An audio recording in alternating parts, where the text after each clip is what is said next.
Living well on Light Rock, we all know that chest pain is a symptom of a heart attack, but what about heart disease? Here with more is Dr. William Hirsch, Chair of Cardiology at Deborah Heart and Lung Center. So people often think that heart disease and a heart attack are sort of the same thing, but they're not.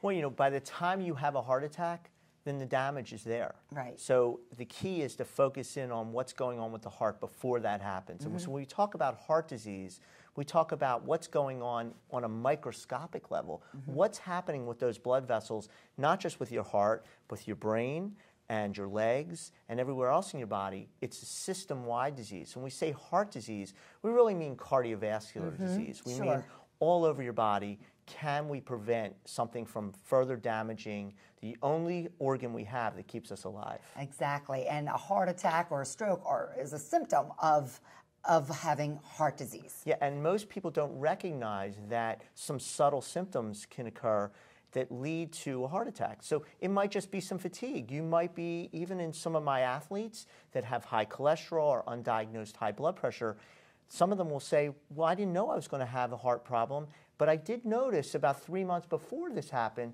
that I was only getting up to certain levels on the treadmill or certain levels on my elliptical workout. So even in athletes, they don't recognize the symptoms. In people who aren't vigorous exercisers, it might be that you feel more tired on your normal walk. You may have a little indigestion at the end of the walk, and it may not be due to food. Really good tips, because we should definitely be aware of our bodies and of our health, but it's also important to make sure you get your annual checkups. And seeing your family doctor is really important, talking about your numbers, knowing your cholesterol, knowing your blood pressure, and asking for other studies to be done if you think you have a risk for heart disease when you're young.